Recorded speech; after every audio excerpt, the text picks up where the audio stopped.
ഭൂമിയിൽ അവതരിച്ച ദൈവപുത്രനെ സ്മരിച്ച് വിശ്വാസികൾ ക്രിസ്മസ് ആഘോഷിക്കുന്നു.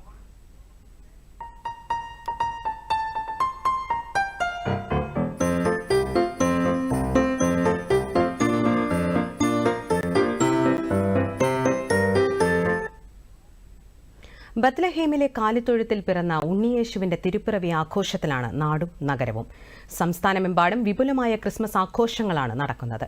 ക്രിസ്മസിനെ വരവേറ്റ് സംസ്ഥാനത്തെ ദേവാലയങ്ങളിൽ തിരുപ്പിറവി ശുശ്രൂഷകൾ നടന്നു. ക്രൈസ്തവ ദേവാലയങ്ങൾ പ്രാർത്ഥനാ നിർഭരമായി.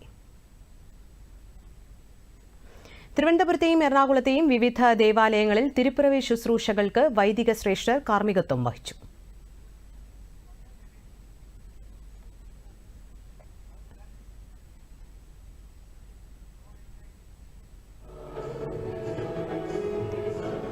ക്രിസ്മസ് ദിനാഘോഷത്തിന്റെ ഭാഗമായി തിരുവനന്തപുരം പാളയം സെന്റ് ജോസഫ് കത്തീഡ്രലിൽ പാതിരാ കുർബാന നടന്നു.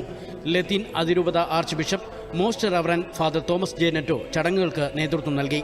നൂറുകണക്കിന് വിശ്വാസികൾ കുർബാനയിൽ പങ്കെടുത്തു.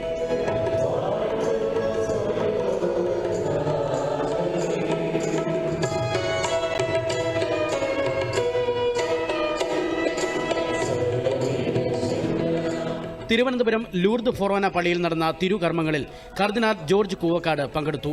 അടുത്തിടെ കർദിനാൾ പദവിയിലെത്തിയ ജോർജ് കൂവക്കാടിന് ഊഷ്മളമായ സ്വീകരണമാണ് നൽകിയത്. പരസ്പരം സ്നേഹിക്കുവാനും പൊറുക്കുവാനുമുള്ള ക്രിസ്മസ് നൽകുന്ന സന്ദേശം ഉൾക്കൊള്ളണമെന്ന് അദ്ദേഹം പറഞ്ഞു. നിങ്ങളെല്ലാവരും അതുപോലെ പൗരപ്രമുഖരുമൊക്കെ ചേർന്ന് നൽകുന്ന ഈ വലിയ ആദരവിനെ ഞാൻ വലിയൊരു അനുഗ്രഹമായിട്ട് ഞാൻ ഹൃദയപൂർവ്വം ഞാൻ സ്വീകരിക്കുകയാണ്. മന്ത്രി റോഷി അഗസ്റ്റിൻ, വികാരി ജനറൽ ഡോക്ടർ സോണി തെക്കേക്കര, ഫൊറോന വികാരി ഫാദർ മോർലി കൈതപ്പറമ്പിൽ തുടങ്ങിയവർ പ്രത്യേക പ്രാർത്ഥനയിൽ പങ്കുചേർന്നു.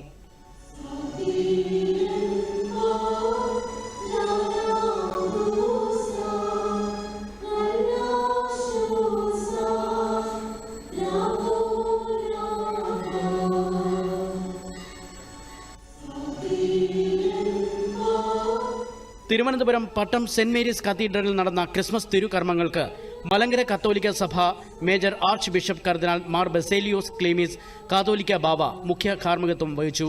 തീയൊഴിച്ചിൽ ശുശ്രൂഷയും വിശുദ്ധ കുർബാനയും നടന്നു.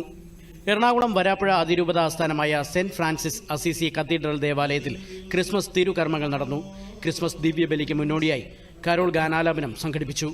വരാപ്പുഴ മെത്രാസന മന്ദിരത്തിൽ നിന്നും തിരുസ്വരൂപവുമേന്തി പ്രദക്ഷിണത്തിന് Varappuzha arch bishop doctor Joseph Kalathiparambil നേതൃത്വം നൽകി. തുടർന്ന് ക്രിസ്മസ് ദിവ്യബലി നടന്നു.